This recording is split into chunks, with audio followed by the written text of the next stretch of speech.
Hello', আজি আমি আকবৰৰ ধৰ্মীয় নীতিৰ বিষয়ে কিছু আলোচনা কৰিব ওলাইছোঁ। ইয়াৰ আগতে আকবৰৰ ৰাজপুত নীতিৰ বিষয়ে আলোচনা কৰোঁতে এই বিষয়ে কিছু কথা আলোচনা কৰা হৈছিল, কিন্তু আজি অলপ বিস্তৃতভাৱে আমি অকল ধৰ্মৰ কথা, তেওঁৰ ধৰ্মৰ নীতিৰ বিষয়ে আলোচনা কৰিম। মহান মোগল সম্ৰাট আকবৰে তেওঁৰ পূৰ্বপুৰুষসকলতকৈ অলপ পৃথক এটা ধৰ্মীয় নীতি গ্ৰহণ কৰিছিলে।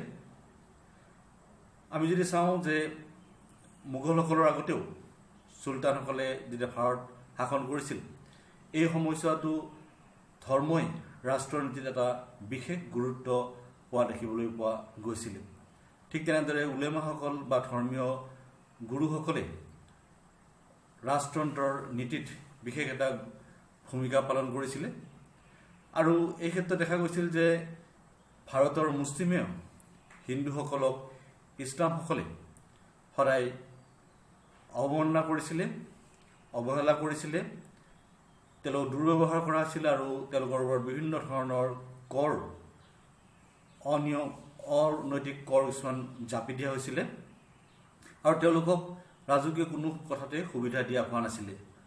যদিও তেওঁলোকৰ মাজৰে কিছু সংখ্যকে ধৰ্মক ৰাজনীতিৰ পৰা পৃথক কৰিব বিচাৰিছিল, তথাপিও হিন্দুসকলৰ প্ৰতি তেওঁলোকৰ নীতিৰ কোনো ধৰণৰ পৰিৱৰ্তন হোৱা নাছিল। আনহাতে 16 শতিকাৰ সময়ছোৱাত যদি আমি চাওঁ যে ভাৰতত ভক্তি আৰু চুফি এটা উদাৰ নীতিৰ সৃষ্টি হৈছিল আৰু সমাজৰ যি বৈষম্য, শ্ৰেণী বিভাজন, ধৰ্মীয় যি বিভাজন, তাক তেওঁলোকে আঁতৰ কৰিবলৈ চেষ্টা কৰিছিল। কিন্তু ৰাজনীতি বা ৰাজতন্ত্ৰৰ নীতিৰ ক্ষেত্ৰত ইয়াৰ বিশেষ প্ৰভাৱ পৰা দেখিবলৈ পোৱা নাছিল। সেয়েহে আকবৰে এটি পৃথক ধৰ্মীয় নীতি গ্ৰহণ কৰি ভাৰতত হিন্দু আৰু মুছলমানসকলৰ মাজত এটা সৌহাৰ্দ্যপূৰ্ণ সম্পৰ্ক স্থাপন কৰি এখন শক্তিশালী মোগল সাম্ৰাজ্য প্ৰতিষ্ঠাৰ তেওঁ সপোন দেখিছিলে আৰু তেওঁৰ এই নীতিৰ ফলত ইয়াক তেওঁ বাস্তৱায়িত কৰিবৰ কাৰণেও সক্ষম হৈছিলে। তেওঁ এই সময়ত মুকলিভাৱে চুলে হি কুল বা সাৰ্বজনীন শান্তি নীতি তেওঁ ঘোষণা কৰিছিলে আৰু সেই সময়ত হিন্দুসকলৰ প্ৰতি বা আন ধৰ্মীয় লোকসকলৰ প্ৰতি এটা উদাৰ নীতি তেওঁ গ্ৰহণ কৰিছিলে, যি সময়ত মধ্য ভাৰতত এটা ধৰ্মীয় অসহিষ্ণুতা বা অসমতাৰ অৱস্থা চলি আছিল। আৰু এই ক্ষেত্ৰত তেওঁ ইছলাম ধৰ্মগুৰুসকলৰ বিশেষ আলোচনাৰ সন্মুখীন হ'ব লগা হৈছিলে। তেওঁলোকে তেওঁক বিভিন্ন সময়ত নিন্দা কৰিছিলে আৰু তেওঁক ধৰ্মভ্ৰষ্ট কৰিবলৈ লোৱা বুলি বহু সময়ত সমালোচনা কৰা দেখিবলৈ পোৱা গৈছিল। আকবৰৰ এই ধৰ্মনীতিক আমি মূলতঃ তিনিটা বিভাগত সময়ত ভাগ কৰিব পাৰোঁ, কিন্তু তাৰ আগতে আমি চাব লাগিব যে আকবৰে এই ধৰ্মীয় নীতিটো গ্ৰহণ কৰিবৰ কাৰণে কেনেদৰে উৎসাহিত হৈছিলে। তেওঁ এটা উদাৰ ধৰ্মীয় নীতি গ্ৰহণ কৰাৰ ক্ষেত্ৰত বহুবিলাক কাৰকে তেওঁক উৎসাহ দিয়া দেখিবলৈ পোৱা গৈছিল, উদ্গনি দিছিলে। ইয়াৰ ভিতৰত যদি আমি প্ৰথমতেই চাওঁ, দেখিম যে তেওঁ বংশানুক্ৰমিকভাৱে এটা উদাৰ ধৰ্মীয় মনোভাৱ এটা পাইছিলে। তেওঁৰ ককাক, তেওঁৰ দেউতাক বা মাতৃ এই সকলোৱে যদিও গোড়া মুছলমান আছিলে, তথাপিও তেওঁলোক ধৰ্মৰ ক্ষেত্ৰত বহু উদাৰ হোৱা দেখিবলৈ পোৱা গৈছিল। আমি যদি হুমায়ুনৰ কথালৈ চাবলৈ যাওঁ, তেতিয়াহ'লে হুমায়ুনে তেওঁৰ বিপৰ্যয়ৰ সময়ত যে পাৰ্চিয়াৰ শ্বাহৰ ওচৰত গৈছিলে, তেওঁ চিয়া ধৰ্মৰ প্ৰতি সন্মান সম্পূৰ্ণৰূপে সদিচ্ছা প্ৰকাশ কৰিছিলে আৰু তেওঁৰ পৰৱৰ্তী কালত ভাৰতত এই চিয়াৰ প্ৰচাৰৰ কথা তেওঁ প্ৰতিশ্ৰুতি প্ৰদান কৰিছিলে। ঠিক তেনেদৰে তেওঁৰ আকবৰৰ মাতৃ, তেওঁ পাৰ্চী এগৰাকী চিয়া সম্প্ৰদায়ৰ মহিলা আছিলে আৰু তেওঁ সদায় তেওঁৰ পুত্ৰক এটা উদাৰ ধৰ্মীয় নীতিৰ বিষয়ে সজাগ কৰা দেখিবলৈ পোৱা গৈছিল। ঠিক তেনেদৰে তেওঁৰ মাতৃৰ ফালৰ পৰা যি ককাক আছিল, ককাকেও তেওঁক এটা উদাৰ ধৰ্মীয় মনোভাৱৰ কাৰণে উদ্গনি দিয়া দেখিবলৈ পোৱা গৈছিল। গতিকে এনেদৰে তেওঁ বংশানুক্ৰমিকভাৱে এটা উদাৰ মনোভাৱ এটা পোৱা দেখিবলৈ পোৱা গৈছিল। তাৰপিছতে আমি দেখিছিলোঁ যে তেওঁৰ ওপৰত তেওঁৰ শিক্ষাগুৰু, তেওঁৰ অভিভাৱক বা বন্ধুসকলৰ এটা উদাৰ মনোবৃত্তিৰ প্ৰভাৱ তেওঁৰ ওপৰত পৰা দেখিবলৈ পোৱা গৈছিলে। তেওঁৰ শিক্ষাগুৰু আব্দুল লতিফ এজন উদাৰ মনোবৃত্তিৰ লোক আছিলে আৰু তেওঁ সাৰ্বজনীন শান্তিৰ নীতি আকবৰক শিক্ষা দিয়া দেখিবলৈ পোৱা গৈছিল। যদিও আকবৰে কোনো ধৰণৰ ফৰ্মেল শিক্ষা গ্ৰহণ কৰা নাছিলে বা তেওঁ লিখিব পঢ়িব নাছিলে, কিন্তু তেওঁ শিক্ষাগুৰুৰ পৰা তেওঁ মৌখিকভাৱে বহুতো জ্ঞান দিছিলে আহৰণ কৰিবৰ কাৰণে সক্ষম হৈছিলে বা তেওঁ প্ৰেক্টিকেলি বহু জ্ঞান পাবৰ কাৰণে সক্ষম হৈছিল। ইয়াৰ পিছতে যদি আমি চাওঁ দেখিম যে তেওঁৰ অভিভাৱক বৈৰম খাঁ তেওঁ এজন চিয়া আছিলে। যদিও তেওঁ ধৰ্মৰ ক্ষেত্ৰত গোড়া আছিলে, কিন্তু বহু সময়ত তেওঁ এটা উদাৰ মনোভাৱ দেখুৱাবৰ কাৰণে সক্ষম হৈছিল আৰু ইয়াৰ প্ৰভাৱ আকবৰৰ ওপৰত পৰা দেখিবলৈ পোৱা গৈছিল। ঠিক তেনেদৰে তেওঁৰ বন্ধু আবুল ফজল ফেইজি আৰু এওঁলোকৰ পিতৃ শ্বেখ মুবাৰকৰ প্ৰভাৱ তেওঁৰ ওপৰত বিশেষভাৱে দেখিবলৈ পোৱা গৈছিল আৰু এওঁলোকৰ যি উদাৰ মনোবৃত্তি, এই উদাৰ মনোবৃত্তি তেওঁৰ ওপৰত বিভিন্ন সময়ত প্ৰভাৱ পেলোৱা দেখিবলৈ পোৱা গৈছিলে। ঠিক তেনেদৰে সেই সময়ত চুফি আৰু ভক্তি যি আন্দোলন, ইয়াৰো প্ৰভাৱ তেওঁৰ ওপৰত পৰিছিলে। তেওঁ চুফি চেণ্ট খোৱাজা মঈনুদ্দিন চিস্তি, চেলিম চিস্তি আদিৰ যি উদাৰ ধৰ্মীয় মনোভাৱ, তাৰ প্ৰভাৱ তেওঁৰ ওপৰত পৰা দেখিবলৈ পোৱা গৈছিল।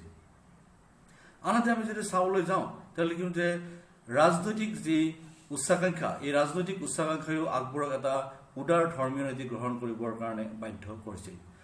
আকবৰ এজন জ্ঞানী লোক আছিল আৰু তেওঁ খুব ভালকৈ গম পাইছিল যে ভাৰতৰ এখন যদি স্থায়ী শক্তিশালী মোগল সাম্ৰাজ্য প্ৰতিষ্ঠা কৰিব লাগে, তেতিয়াহ'লে ভাৰতত থকা হিন্দু মুছলমান সকলো সম্প্ৰদায়ৰ সহযোগিতা বিশেষভাৱে কাম্য।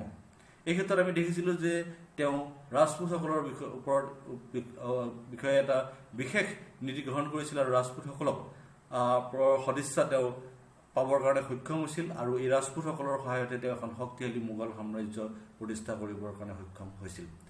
সেয়েহে তেওঁ হিন্দুসকলক আস্থাত লৈ এখন শক্তিশালী মোগল সাম্ৰাজ্য প্ৰতিষ্ঠা কৰিবৰ কাৰণে এটা উদাৰ ধৰ্মীয় নীতি গ্ৰহণ কৰাৰ প্ৰতি উৎসাহিত হোৱা দেখিবলৈ পোৱা গৈছিল। একে সময়তে আমি দেখিছিলোঁ যে আকবৰে যি হিন্দু ৰাণী তেওঁৰ আছিলে বা হিন্দু ৰাজকুমাৰীক তেওঁ বিয়া কৰাইছিল, এওঁলোকৰো প্ৰভাৱ তেওঁৰ ওপৰত পৰা দেখা গৈছিল। তেওঁলোকক সম্পূৰ্ণৰূপে ধৰ্মীয় স্বাধীনতা প্ৰদান কৰিছিলে, সকলো ধৰণৰ ধৰ্মীয় অনুষ্ঠান পালন কৰাৰ তেওঁলোকক অধিকাৰ প্ৰদান কৰা হৈছিলে। এই ক্ষেত্ৰত যদি আমি চাওঁ যে আগৰ চুলতানসকলেও হিন্দু ৰাজকুমাৰীসকলক বিয়া কৰাইছিল, কিন্তু তেওঁলোকৰ ওপৰত কিন্তু এই ক্ষেত্ৰত বিশেষ প্ৰভাৱ পৰা দেখিবলৈ পোৱা হোৱা নাছিল। কিন্তু আকবৰৰ ক্ষেত্ৰত হিন্দু তেওঁৰ পত্নীসকলে তেওঁৰ ওপৰত বিশেষ প্ৰভাৱ পেলাইছিল আৰু আকবৰে নিজেই হিন্দু ধৰ্মৰ বিভিন্ন অনুষ্ঠানত তেওঁ অংশগ্ৰহণ কৰিছিল বা সেইবিলাক তেওঁ পালন কৰিছিল। আনহাতে আমি যদি চাওঁ দেখিম যে আকবৰ তেওঁৰ যদিও লিখা পঢ়া নাছিলে, কিন্তু তেওঁ শিক্ষিত জ্ঞানী লোক আছিল বুলি অলৰেডি আমি উল্লেখ কৰিছোঁ।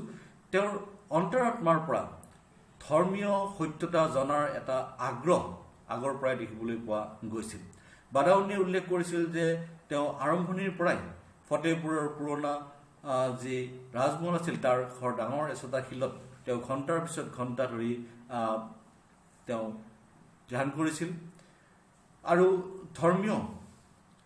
ধৰ্মীয় যি সত্যতা, সেই সত্যতা পাবৰ কাৰণে তেওঁ সদায় আগ্ৰহী আছিল আৰু সেয়েহে দেখা গৈছিল যে তেওঁ পৰৱৰ্তী সময়ত তেওঁ প্ৰেয়াৰ হল বা ইবাদতখানা প্ৰতিষ্ঠা কৰি বিভিন্ন ধৰ্মৰ লোকসকলৰ পৰা ধৰ্মীয় সত্য জনাৰ কাৰণে আগ্ৰহী হোৱা দেখিবলৈ পোৱা গৈছিল।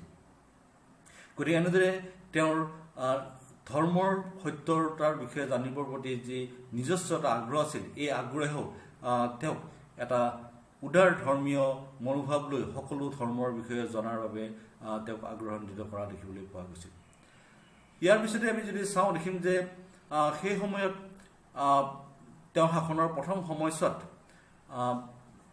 ইছলাম যিবিলাক ধৰ্মগুৰু আছিলে বা যিবিলাক উলেমা আছিলে তেওঁলোকৰ প্ৰভাৱ তেওঁৰ ওপৰত বিশেষভাৱে পৰা দেখিবলৈ পোৱা গৈছিল। কিন্তু তেওঁ এই ক্ষেত্ৰত দেখিছিলে যে এই উলেমাসকল বা ইমামসকল বা ধৰ্মীয় এই মৌলবীসকলৰ মাজত ইছলাম ধৰ্মৰ এটা পৰিষ্কাৰ ধাৰণা তেওঁলোকৰ মাজত নাছিল। তাৰ পৰিৱৰ্তে তেওঁলোকে ইটো পক্ষই সিটো পক্ষৰ ওপৰত দোষাৰোপ কৰি গালি গালাজ কৰি তেওঁলোকে বেছি সময় খটোৱা দেখিবলৈ পোৱা গৈছিল।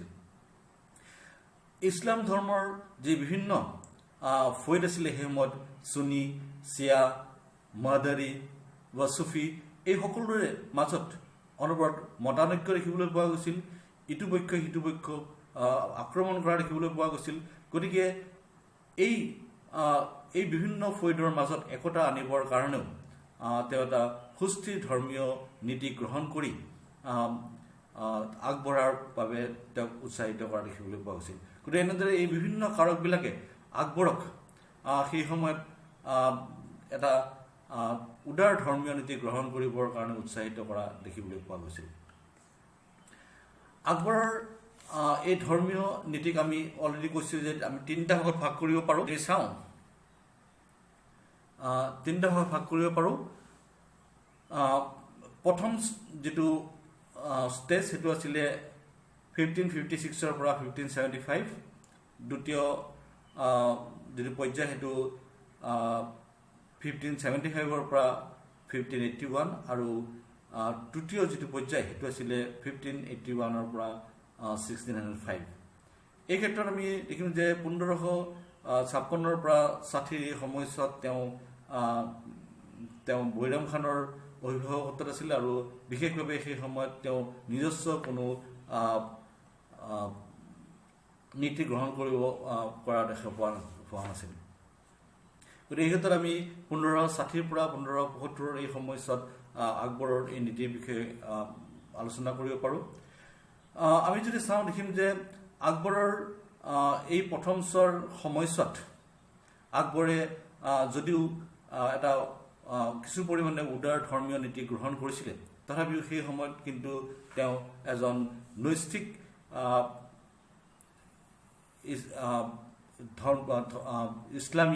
ইছলামিক পাৰ্চন ব্যক্তি হিচাপে তেওঁ সকলো ধৰণৰ ধৰ্মীয় নীতি সেই সময়ত পালন কৰিছিলে। গতিকে আকবৰৰ এই প্ৰথম সময়ছোৱাত তেওঁ এটা সম্পূৰ্ণ উদাৰ ধৰ্মীয় নীতি গ্ৰহণ কৰা দেখিবলৈ পোৱা হোৱা নাছিলে। তেওঁ সেই সময়ত নিজে গাজী উপাধি গ্ৰহণ কৰিছিলে। ঠিক তেনেদৰে তেওঁৰ শাসনৰ এই প্ৰথম শাসনৰ সময়ছোৱাতে বিভিন্ন সময়ত হিন্দু বা যিসকল সুন্নী ফৈদৰ নাছিলে তেওঁলোকৰ ওপৰত বিভিন্ন ধৰণৰ অত্যাচাৰ হোৱা দেখিবলৈ পোৱা গৈছিলে।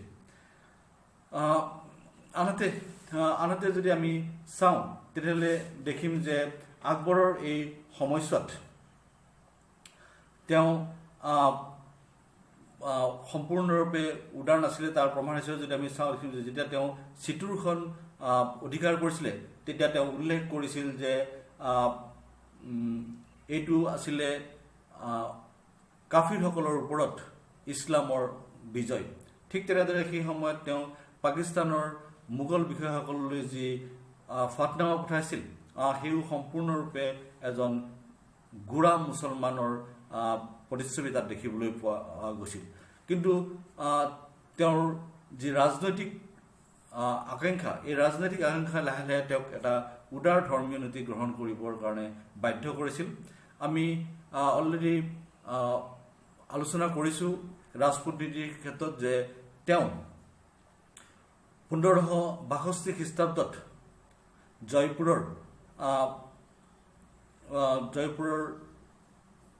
ৰজাৰ কন্যা যোধাবাইক তেওঁ বিবাহ কৰাইছিল আৰু এই যোধাবাইৰ লগত বিবাহ সম্পন্ন হোৱাৰ পৰৱৰ্তী সময়তে আমি দেখিছিলোঁ যে তেওঁ লাহে লাহে এটা উদাৰ ধৰ্মীয় নীতি গ্ৰহণ কৰিছিলে। গতিকে তাৰ পৰৱৰ্তী সময়ত আমি দেখিছিলোঁ যে 1563 খ্ৰীষ্টাব্দত তেওঁ তীৰ্থযাত্ৰা কৰ উঠাই দিছিলে। তাৰ পিছৰ বছৰতে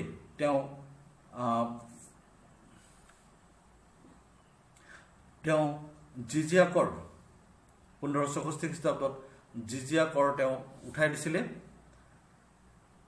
আৰু এটা ধৰ্মীয় এটা সহনশীল ধৰ্মীয় নীতি গ্ৰহণ কৰা দেখিবলৈ পোৱা গৈছিল। সেই সময়তে আমি দেখিছিলোঁ যে ৰাজপুতসকলক তেওঁ বিভিন্ন উচ্চ পদবীত নিয়োগ কৰিছিল আৰু ৰাজপুতসকলৰ লগত যি বৈবাহিক সম্বন্ধ প্ৰতিষ্ঠা হৈছিল তাৰ ফলস্বৰূপে আমি দেখিছিলোঁ যে তেওঁ সেই সময়ত ভগৱান দাস, মান সিং, ৰাজা দুদলমৰ আদিৰ দৰে বিখ্যাত ৰাজপুত নেতাক উচ্চ পদবীত তেওঁ নিয়োগ কৰিছিলে।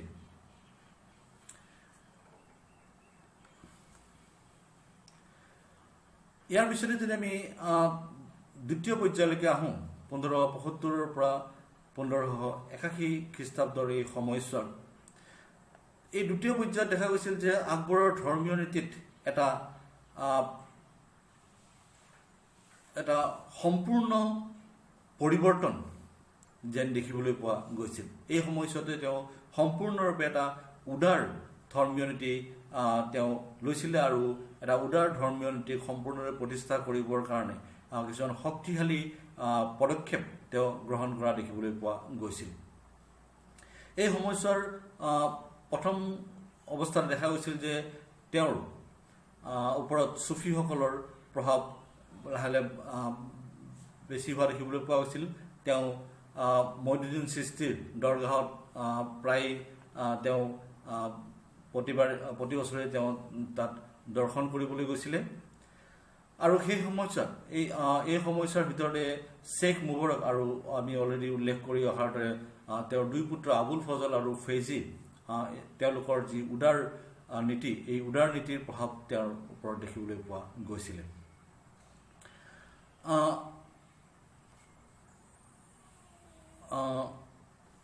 এই তেওঁ 1575 খ্ৰীষ্টাব্দত তেওঁ ফতেহপুৰ চিক্ৰীত ইবাদত খানা বা প্ৰেয়াৰ হল বা প্ৰাৰ্থনা গৃহ এটি নিৰ্মাণ কৰিছিল আৰু এই প্ৰাৰ্থনা গৃহটিত তেওঁ প্ৰতি শুক্ৰবাৰে ধৰ্মীয় আলোচনা কৰা দেখিবলৈ পোৱা গৈছিল। প্ৰথম অৱস্থাত তেওঁ সুন্নী সম্প্ৰদায়ৰ যি নেতৃস্থানীয় ধৰ্মীয় নেতা তেওঁলোকক ইয়ালৈ আহ্বান কৰি মাতি আনিছিলে। ইয়াৰ ভিতৰত আমি যদি চাওঁ দেখিম যে শ্বেখ আব্দুল নবী, মকদম উল মুলক আব্দুল্লাহ আদিৰ দৰে ধৰ্মীয় নেতাই ইয়াত অংশগ্ৰহণ কৰিছিল। কিন্তু এই সুন্নী সম্প্ৰদায়ৰ এই ধৰ্মীয় নেতাসকলৰ যি ধৰ্মীয় সংকীৰ্ণতা আৰু তেওঁলোকৰ মাজত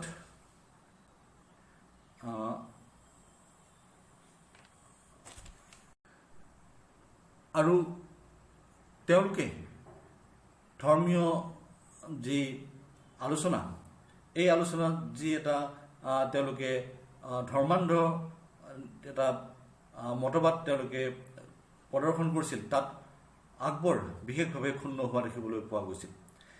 এই ধৰ্মীয় নেতাসকলে তেওঁলোকে সুস্থিৰ ধৰ্ম নীতিৰ বিষয়ে আলোচনা কৰাৰ পৰিৱৰ্তে ইজনে সিজনক দোষাৰোপ কৰা বা গালি গালাজ কৰা দেখিবলৈ পোৱা গৈছিল আৰু বিভিন্ন সময়ত আনকি এই ধৰ্মীয় নেতাসকলে বা উলেমাসকলে ইজনে সিজনক কাফিৰ বুলি গালি পৰা দেখা গৈছিল।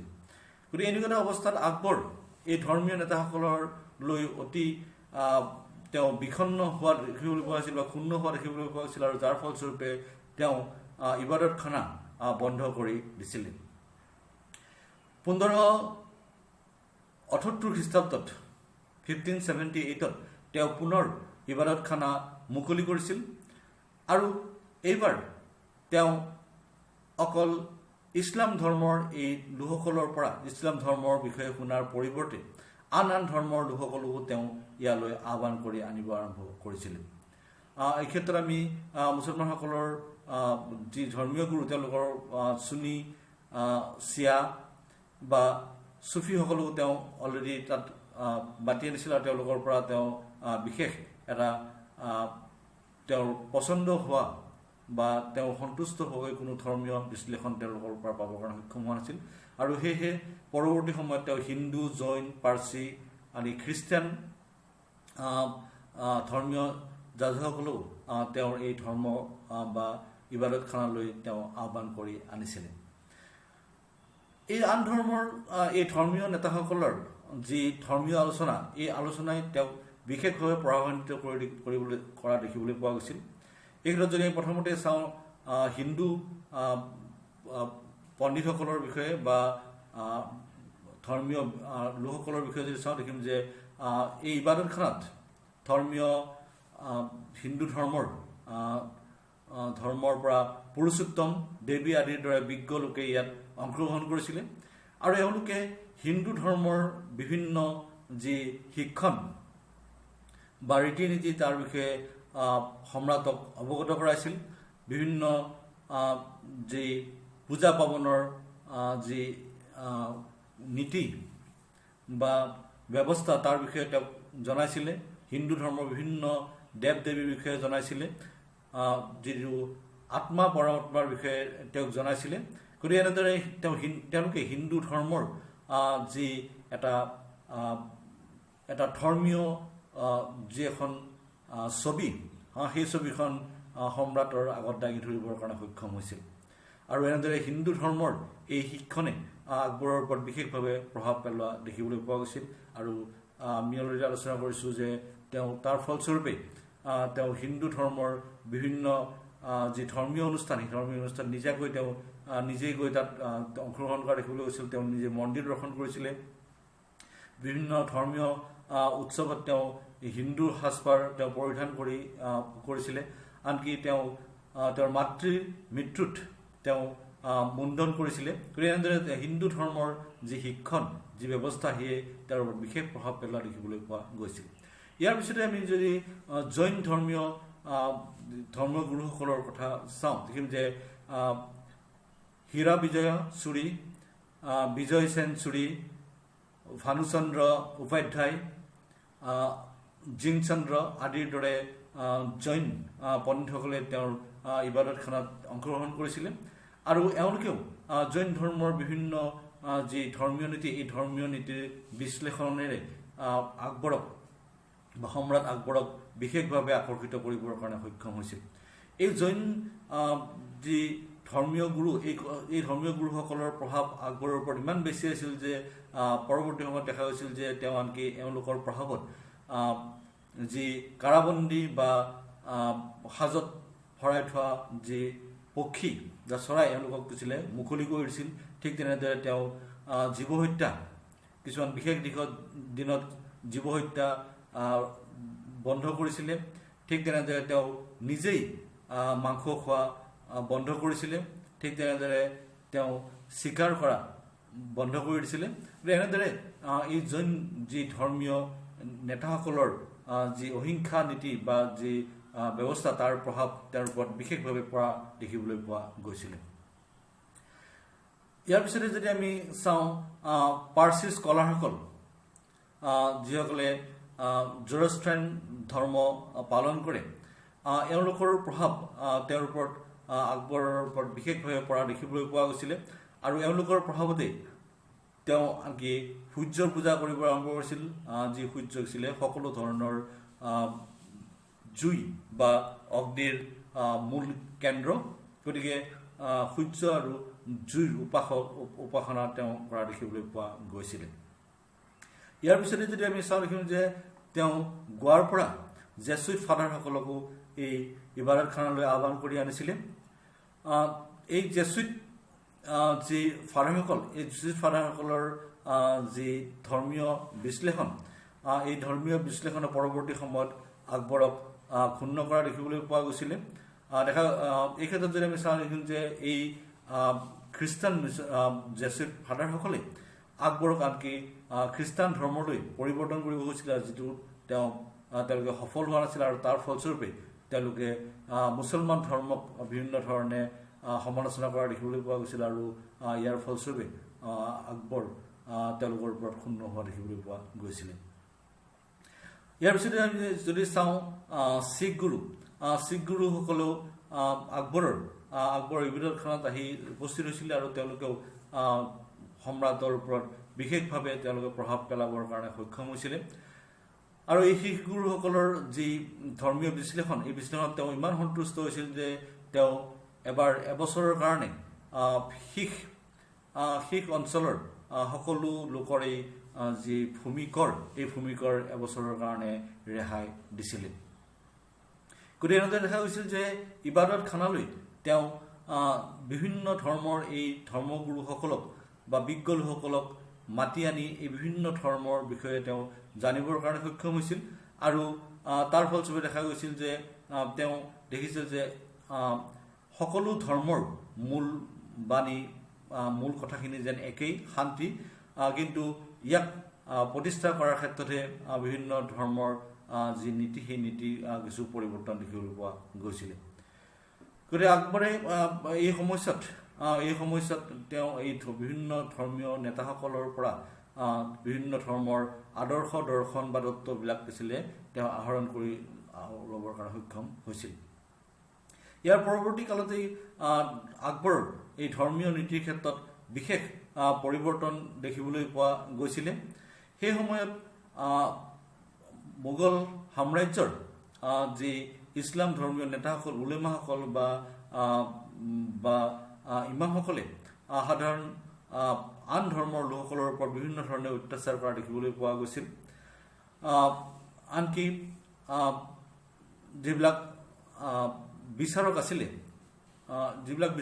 এই বিচাৰকসকলে চুনী সম্প্ৰদায়ৰ বাহিৰে আন সম্প্ৰদায়ৰ লোকসকলক, চিয়াই হওক বা হিন্দুৱে হওক, এওঁলোকৰ ওপৰত ধৰ্মৰ যি বৈষম্য, এই বৈষম্যৰ ফলস্বৰূপে বিভিন্ন সময়ত বিচাৰত বৈষম্য কৰা দেখিবলৈ পোৱা গৈছিল, আৰু বিভিন্ন সময়ত আনকি মৃত্যুদণ্ড পৰ্যন্ত দিয়া দেখিবলৈ পোৱা গৈছিল। গতিকে এনেদৰে আকবৰে দেখিছিল যে এই উলেমাসকলৰ প্ৰভাৱ বা এই যদি ইমামসকলৰ প্ৰভাৱ যদি এনেদৰে বাঢ়ি যায়, তেতিয়াহ'লে তেওঁ এখন শান্তিপূৰ্ণ আৰু শক্তিশালী মোগল সাম্ৰাজ্য প্ৰতিষ্ঠা কৰিবৰ কাৰণে সক্ষম নহ'ব। সেয়েহে তেওঁ ইছলাম ধৰ্মীয় এই লোকসকলৰ প্ৰভাৱ কমাবৰ কাৰণে তেওঁ বিশেষ কিছুমান পদক্ষেপ এই সময়ত গ্ৰহণ কৰা দেখিবলৈ পোৱা গৈছিল। ইয়াৰ ভিতৰত আমি যদি চাওঁ, দেখিম যে 1579 খ্ৰীষ্টাব্দত তেওঁ এটা প্ৰথম পদক্ষেপ গ্ৰহণ কৰিছিল, আৰু তেওঁ এই প্ৰথম পদক্ষেপেৰে ফতেহপুৰ চিক্ৰী জামা মছজিদৰ ইমামক অপহৰণ কৰি তেওঁ নিজে ফৌজিয়ে প্ৰস্তুত কৰা ফটোৱা পাঠ কৰিছিলে। আৰু এইটো এটা সেই সময়ত অতি উল্লেখযোগ্য কথা আছিলে। তেওঁ নিজেই এই ফটোৱা পাঠ খুতবা তেওঁ পাঠ কৰিছিলে। এই খুতবা পাঠ কৰাৰ কেইমাহমান পিছতেই তেওঁ আনটো সাহসিক পদক্ষেপ গ্ৰহণ কৰিছিলে। সেইটো আছিলে তেওঁ মহাজৰ বা অমুখ আদেশ জাৰি কৰিছিল। এই অমুখ আদেশ আছিলে এনেকুৱা যে আকবৰক সেই সময়ৰ সকলো ধৰ্মীয় চুনী সম্প্ৰদায়ৰ সকলো ধৰ্মীয় নেতাই তেওঁক অসামৰিক আৰু ধৰ্মৰ বিষয়ত সৰ্বোচ্চ আইনৰ বিশ্লেষক হিচাপে অনুমতি প্ৰদান কৰিছিলে। গতিকে এই মহাজৰৰ দ্বাৰা আকবৰে নিজকে সৰ্বোচ্চ ধৰ্মৰ বিশ্লেষক হিচাপে প্ৰতিষ্ঠা কৰিছিল, আৰু উলেমাসকল বা মৌলবীসকলে ইয়াৰ দ্বাৰা ধৰ্মৰ নীতিক বা ধৰ্ম আইনক বিশ্লেষণ কৰাৰ অধিকাৰ হেৰুৱাই পেলাইছিল। গতিকে এই দুইটা কথা ইছলাম গোড়া বা ধৰ্মান্ধ ইছলাম লোকসকলে মানি লোৱাটো প্ৰায় কঠিন হৈ পৰিছিল, আৰু যাৰ ফলস্বৰূপে তেওঁলোকে আকবৰক কঠোৰ ভাষাৰে নিন্দা কৰা দেখিবলৈ পোৱা গৈছিল, আৰু তেওঁ সুন্নী সমাপ্ত কৰি চিয়া ধৰ্ম প্ৰতিষ্ঠা চিয়াৰ নীতি প্ৰতিষ্ঠা কৰাৰ প্ৰতি আগ্ৰহীত হোৱা বুলি তেওঁলোকে প্ৰতিপন্ন কৰিব বিচাৰিছিল। গতিকে এনেদৰে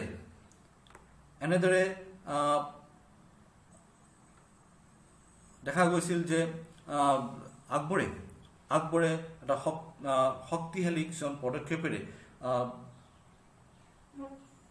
ইছলাম গুৰুসকলৰ যি তেওঁলোকৰ কৰ্তৃত্ব, এই কৰ্তৃত্বক সম্পূৰ্ণ উফৰাই তেওঁ এটা সুস্থিৰ ব্যৱস্থা প্ৰতিষ্ঠা কৰিব খুজিছিল। এই মহাজাৰৰ দ্বাৰা আন এটা কথা দেখিবলৈ পোৱা গৈছিল যে এই মহাজাৰ ফলস্বৰূপে তেওঁৰ যি বৈদেশিক নীতি, এই বৈদেশিক নীতিৰ ক্ষেত্ৰতো এটা বিশেষ তেওঁ মেছেজ তেওঁ প্ৰতিষ্ঠা কৰিবৰ কাৰণে সক্ষম হৈছিল। এই ক্ষেত্ৰত দেখা গৈছিল যে ইয়াৰ আগলৈকে পাৰ্চীৰ সম্ৰাট চিয়াসকল আৰু তুৰস্কৰ চুলতানে সুন্নীসকলৰ নেতৃত্ব গ্ৰহণ কৰিছিল। গতিকে এই মহাজাৰ ঘোষণা কৰাৰ ফলস্বৰূপে পাৰ্চীৰ সম্ৰাট আৰু তুৰস্কৰ চুলতানৰ প্ৰভাৱ ভাৰতৰ ওপৰত সমাপ্তি ঘটিছিল, আৰু ইয়াৰ ফলস্বৰূপে ভাৰতত এটা স্বকীয় আৰু স্বাধীন এটা নীতি প্ৰতিষ্ঠা হোৱা দেখিবলৈ পোৱা গৈছিলে। গতিকে এই সময়ছোৱাত আকবৰে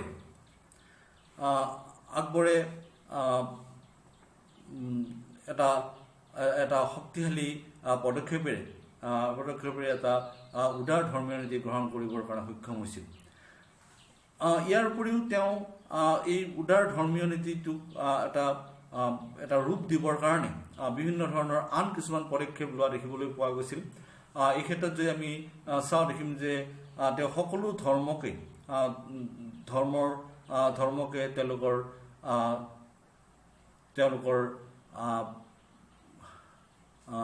প্ৰাৰ্থনা গৃহ নিৰ্মাণ কৰিবৰ কাৰণে তেওঁ অনুমতি প্ৰদান কৰিছিলে।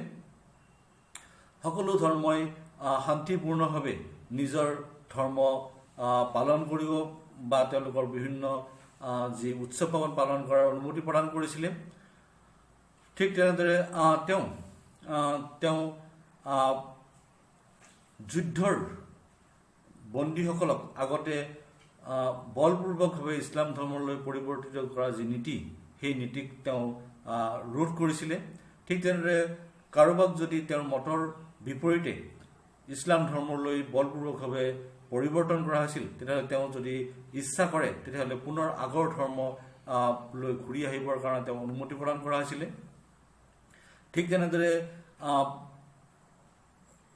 প্ৰশাসনিক ব্যৱস্থাত ধৰ্ম বা বৰ্ণ নিৰ্বিশেষে যোগ্যজনক বিভিন্ন উপযুক্ত পদবীত নিয়োগ কৰাৰ এটা নীতি তেওঁ গ্ৰহণ কৰিছিলে। ঠিক তেনেদৰে হিন্দু আৰু মুছলমানসকলৰ মাজত এটা সৌহাৰ্দ্যপূৰ্ণ সম্পৰ্ক প্ৰতিষ্ঠা কৰিবৰ কাৰণে ৰামায়ণ মহাভাৰতক তেওঁ পাৰ্চী ভাষালৈ তেওঁ ট্ৰেন্সলেট কৰিছিলে। ঠিক তেনেদৰে তেওঁ হিন্দুসকলৰ মাজত প্ৰচলিত বিভিন্ন যি প্ৰথা আছিল, সেই প্ৰথাবিলাক তেওঁ আঁতৰাবলৈ কিছুমান ব্যৱস্থা লৈছিলে। যেনে তেওঁ বিধৱা বিবাহৰ অনুমতি প্ৰদান কৰিছিলে। ঠিক তেনেদৰে কোনোবাই যদি সতীদা যাবৰ কাৰণে ইচ্ছা নকৰে, তেওঁলোকক কৈছিলে জোৰ জুলুমকৈ সতীদা নিয়াব নোৱাৰিব। ঠিক তেনেদৰে বাল্য বিবাহৰ ক্ষেত্ৰতো তেওঁ এটা বিশেষ ব্যৱস্থা গ্ৰহণ কৰিছিলে। গতিকে এনেদৰে বিভিন্ন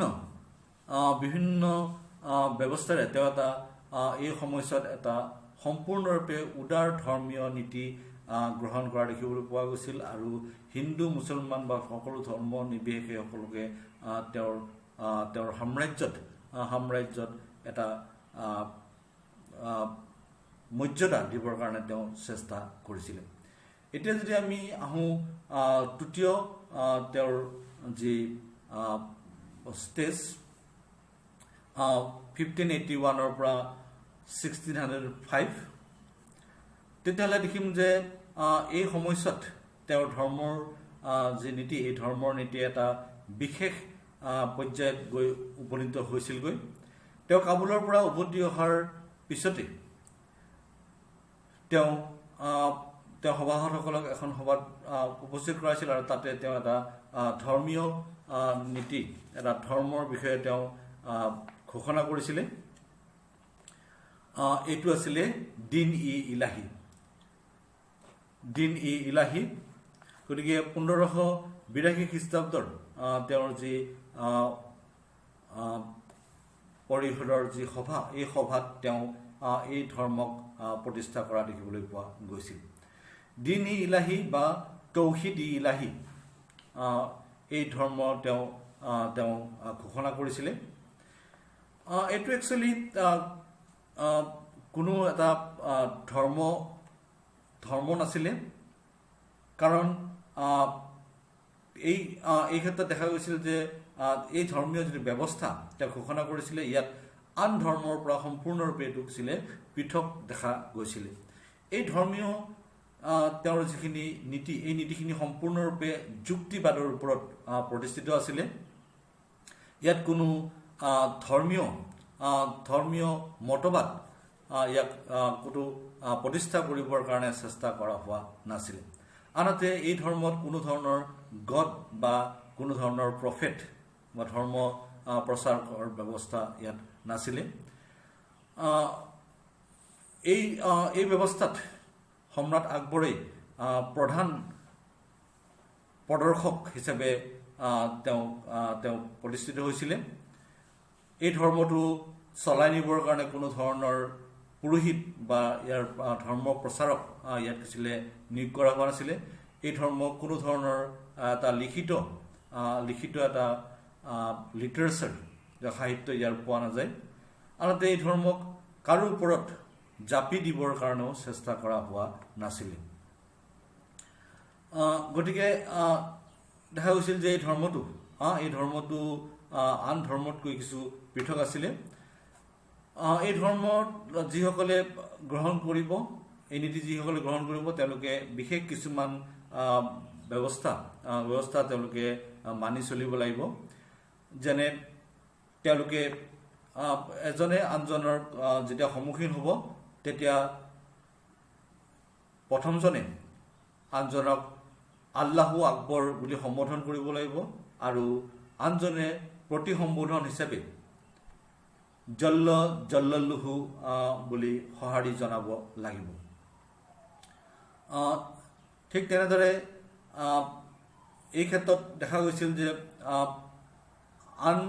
আমি সাধাৰণতে দেখোঁ যে মানুহৰ মৃত্যু হোৱাৰ পিছত তেওঁৰ ক্ৰিয়াকৰ্ম কৰা হয় বা মানুহক খুওৱা হয়, কিন্তু ইয়াত কোৱা হৈছিল যে মৃত্যুৰ আগতেই তেওঁৰ কিছিলে মানুহক খোৱন কৰিব লাগিব।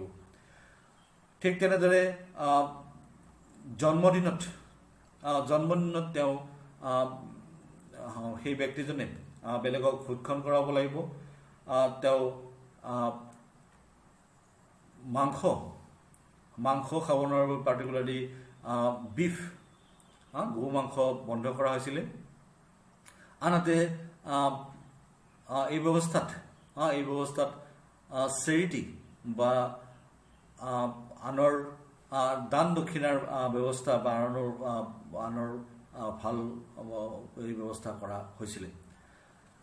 ঠিক তেনেদৰে ইয়াত কোৱা হৈছিল যে কোনো লোকে সন্তান সম্ভৱা নাৰী বা বৃদ্ধা বা বিধৱা বা যৌৱন প্ৰাপ্তি নোহোৱা ছোৱালীৰ লগত সহবাস কৰিব নোৱাৰিব। ঠিক তেনেদৰে আন এটা উল্লেখযোগ্য কথা আছিল যে এই ধৰ্ম গ্ৰহণ কৰা লোকসকলে তেওঁলোকৰ ধন সম্পত্তি জীৱন সন্মান আৰু স্বধৰ্ম সম্ৰাটৰ সেৱাৰ নামত ত্যাগ কৰিব লাগিব। গতিকে এনেকুৱা ধৰণৰ কিছু নীতি প্ৰতিষ্ঠা কৰা হৈছিলে। এই ক্ষেত্ৰত বুৰঞ্জীবিদসকলৰ মাজত বিভিন্ন মতবাদ দেখিবলৈ পোৱা যায়। V.S. স্মিথ, উইলছলি হেগ আদিয়ে আকবৰৰ এই দিন ইলাহীক কঠোৰভাৱে সমালোচনা কৰা দেখিবলৈ পোৱা গৈছে। আমি যদি চাওঁ, স্মিথে আকবৰৰ এই নীতিটোক তেওঁ সম্পূৰ্ণৰূপে সমালোচনা কৰিছিল আৰু তেওঁ কৈছিল যে গোটেই আঁচনিটো আছিল অসম্ভৱ বা হাস্যাস্পদ ব্যৰ্থতাৰ ফলশ্ৰুতি। অবাধিত স্বেচ্ছাচাৰিতাৰ দানৱীয় উত্থান আৰু আকবৰৰ অজ্ঞতাৰ স্মৃতি চিহ্ন আৰু আকবৰৰ জ্ঞানৰ সৌধ নাছিলে। তাৰ বিপৰীতে আন কিছুসংখ্যক বুৰঞ্জীবিদে আকবৰৰ এই নীতিক প্ৰশংসা কৰা দেখিবলৈ পোৱা গৈছিলে। ইয়াৰ ভিতৰত যদি আমি চাওঁ, S.R. শৰ্মা, তেওঁ কৈছিল যে দিন-ই ইলাহী সম্ৰাটৰ জাতীয় আদৰ্শৰ ৰাজকীয় প্ৰকাশ বুলি তেওঁ উল্লেখ কৰিছিল। বহুতে সমালোচনা কৰাৰ দৰে আকবৰে একচুৱেলি নিজকে ধৰ্মীয় গুৰু হিচাপে প্ৰতিষ্ঠা কৰিব বিচৰা নাছিল বা তেওঁ সিদ্ধ পুৰুষ হিচাপে প্ৰতিষ্ঠা কৰিব বিচৰা নাছিলে। এই ক্ষেত্ৰত যদি আমি চাওঁ যে তেওঁৰ ধৰ্ম আনৰ ওপৰত জাপি দিবৰ কাৰণে তেওঁ কোনো ধৰণৰ নীতি বা আইন বলবৎ কৰা নাছিলে, যিটো সম্ৰাট হিচাপে তেওঁ কৰিব পাৰিলেহেঁতেন। তাৰ ফলস্বৰূপে দেখা গৈছিল যে এই দিন-ই ইলাহীৰ যি সদস্য তাৰ সংখ্যা অতি তাকৰি আছিল। বীৰবলে তেওঁৰ ঘনিষ্ঠসকলৰ ভিতৰত বীৰবলে ইয়াক গ্ৰহণ কৰিছিলে। তাৰ বিপৰীতে ভগৱান দাস বা মান সিঙৰ দৰে তাক গ্ৰহণ কৰিবৰ কাৰণে আগ্ৰহী হোৱা নাছিলে। গতিকে এই ব্যৱস্থাটো একচুৱেলি আকবৰৰ সাংস্কৃতিক আৰু ৰাজনৈতিক ঐক্য স্থাপনৰ উদ্দেশ্যে তেওঁ কৰিছিলে, যাৰ দ্বাৰা তেওঁ হিন্দু আৰু মুছলিমৰ মাজত এটা সম্প্ৰীতি আনিবৰ কাৰণে চেষ্টা কৰিছিল।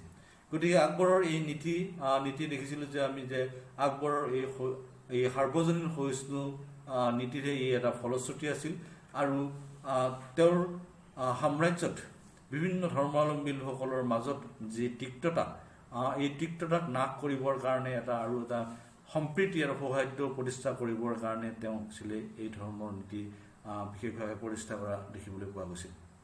গতিকে আকবৰৰ এই ধৰ্মীয় নীতি সম্পূৰ্ণৰূপে এটা সহনশীল নীতিৰ ওপৰত প্ৰতিষ্ঠিত আছিলে আৰু আকবৰৰ যি সম্পূৰ্ণ এই ধৰ্মীয় নীতি আমি দেখিছিলোঁ যে এটা উদাৰ মনোভাৱৰ দ্বাৰা তেওঁ হিন্দু আৰু মুছলিমসকলক একত্ৰিত কৰি সকলোৰে সহযোগিতাত এখন শক্তিশালী মোগল সাম্ৰাজ্য প্ৰতিষ্ঠা কৰিবৰ কাৰণে চেষ্টা কৰিছিল আৰু এই ক্ষেত্ৰত তেওঁ সম্পূৰ্ণৰূপে সক্ষম হৈছিল আৰু ঔৰংগজেবৰ সময়লৈকে এখন শক্তিশালী মোগল সাম্ৰাজ্য বৰ্তি থকাত ই বিশেষভাৱে সহায় কৰা দেখিবলৈ পোৱা গৈছিল। ধন্যবাদ।